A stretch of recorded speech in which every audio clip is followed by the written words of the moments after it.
On est dans des modes de fonction. Enfin, les gouvernements raisonnent à court terme en permanence. Or, pour moi, la sauvegarde de la vie, ça se projette, ça se réfléchit, ça se pense et ça se gère à long terme. Or, comme on est dans une culture du profit permanent, c'est une culture de court terme qui est mise en place. Et du coup, tout ce qui est gérer les mal. Et après, en fait, à un moment, faut pas se voiler la face. Les gens qui gouvernent, mais pas que. Les multinationales, mais pas que. En fait, on vit dans des sociétés où on a eu accès à tellement de confort en tellement peu de temps. Les gens, ils sont pas prêts à sacrifier ça.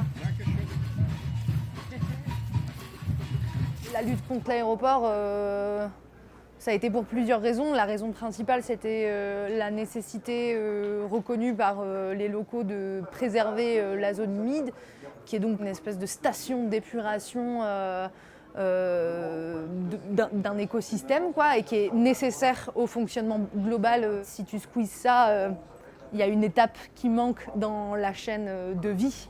Le gros enjeu effectivement de la lutte, c'était comment est-ce qu'on garde une terre comme ça qui est nécessaire au bon fonctionnement de la vie, tout simplement, quoi.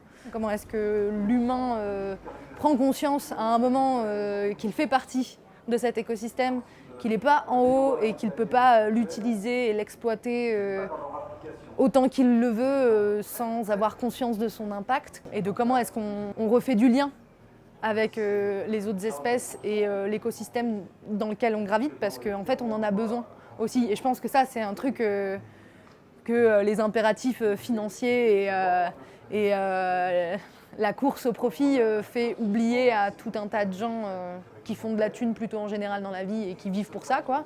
C'est que en fait, sans ces écosystèmes, si on n'en prend pas soin, on ne peut pas continuer à survivre.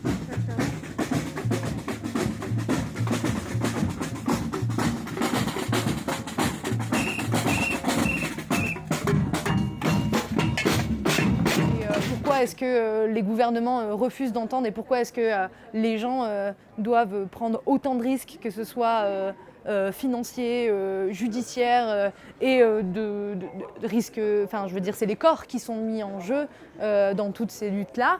Il y a des gens qui meurent, il y a des gens qui se font mutiler, il y a des gens qui finissent en prison, il y a des gens qui subissent des répressions de malades, qui se retrouvent interdits d'être chez eux, séparés de leur famille, c'est pas rien tout ça.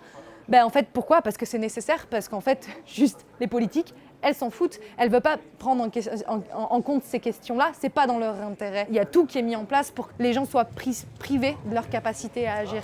Et pour moi, un des gros enjeux de la période, de l'époque, c'est de retrouver des formes d'organisation, de les créer et de développer des imaginaires où on retrouve cette capacité à agir, où on sort de cette société de délégation permanente et où on se sent plus capable de rien, on est écrasé en permanence. Et je pense qu'il faut fondamentalement retrouver des formes d'organisation qui redonnent de la couleur, de la fraîcheur, de l'agitation, en fait, oui, on est capable, on n'est pas juste des citoyens lambda, ça n'existe pas.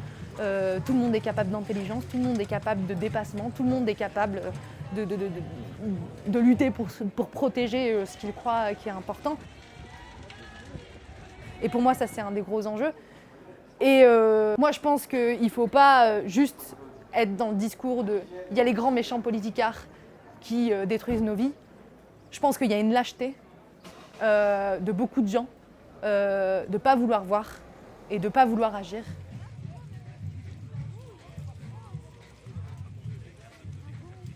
Vivre et d'oser prétendre à autre chose et de construire là-bas, ça, je pense que c'est un cadeau qu'on s'est fait et qu'on a pris qui est vraiment très précieux. Alors, la vie sur la ZAD, elle n'est pas parfaite. Il y a plein de choses à construire, à penser encore différemment. Mais il y a cette prise de liberté, d'expérimenter et de réfléchir autrement. Qui a bien évidemment... Enfin, l'État a tenté de l'exterminer par bien des bords, mais c'est aussi la force de cette lutte. Ça a été sa diversité. Parce qu'en fait, il y a tellement de gens qui viennent de tellement d'endroits différents, de cultures politiques différentes, qui se sont fédérés autour de ce truc-là. Il y avait la lutte contre l'aéroport, elle est finie maintenant. Et aujourd'hui, il y a encore tout un tas de gens qui sont là pour l'avenir. Comment est-ce qu'on préserve ces terres? Comment est-ce qu'on les préserve d'une manière intelligente, cohérente, respectueuse? Et il y a tout un tas de gens qui se battent encore pour ça, et c'est pas pour rien. C'est parce qu'en fait nos expérimentations, elles sont riches parce que par ailleurs elles marchent.